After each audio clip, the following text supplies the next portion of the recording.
Lakbay Katoliko, mayong hapon ka na itong tanan. Atas clinic ni Brother Doc Abalos, Gerald Doc Abalos, usas mga Catholic Faith Defender dire sa Dipolog, no?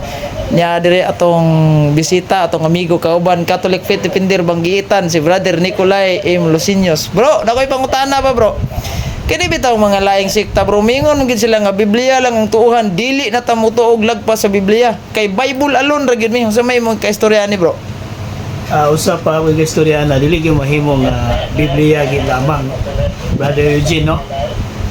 Kay sa panahon ng Ginoong Jesucristo wala pa ganito yung Biblia gani, no? Gani imong basahon ang Lucas kapitulo 4 bersikulo 16 nga dito sa sinagoga nagbasa atong Ginoong Jesucristo sa kasulatan, scroll pa to siya, linupot na basahon, dili pa to siya Biblia. No, kay kini kong Biblia gud, it is a composed of the Old and New Testament, no? Ang daan ug ang bag-o nga testamento. Mo na kana argumento nga Biblia lamang di gyud na siya mosalir.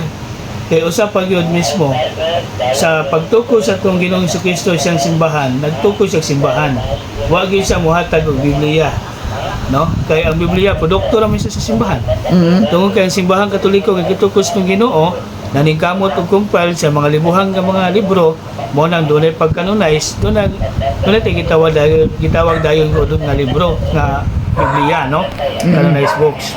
Mo na nga dili na tinuod o dili gyud po mabasa sa Biblia nga dapat Biblia lamang. Kaning ilang giingon, bro, nga una ang Biblia kaysa simbahan. Asa may imuhang katubagan ni?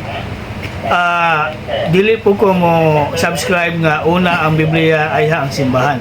Tungod ka sa San Mateo kapitulo 16 bersikulo 18, sa pagtukos ng Ginoong Jesucristo sa iyang simbahan, nagtukos ang simbahan.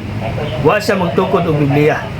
Daw kay ang simbahan kung ang nagtukos itong Ginoo 33 AD man na gitukod, wala kini kung mga Biblia nga niabot na mga gatos katuig na maganing labay, no?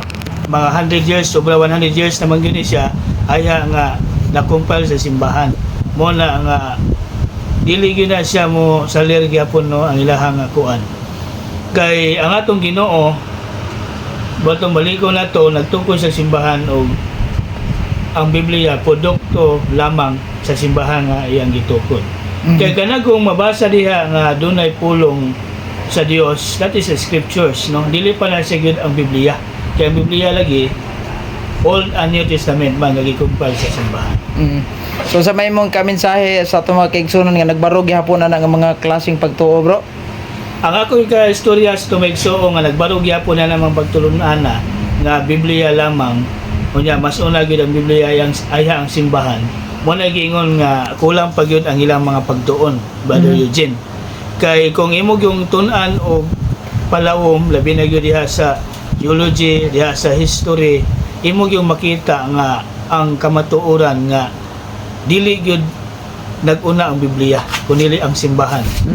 Kay ang simbahan nga Katoliko nga gitukos tong Ginoo, pag humanyag tukod ani nagcompile man siya og mauni ang Biblia. Kung mubasa lang ta og history, ug di ta mubasa, di kita kabulos tinuod, no? Muna nga nagpabilin gyapon na nga shadow ra gyapon nga claim, no? Sa Domingo. So daghang kayong salamat, bro, ug God bless, may Pasko sa tanan. Salamat.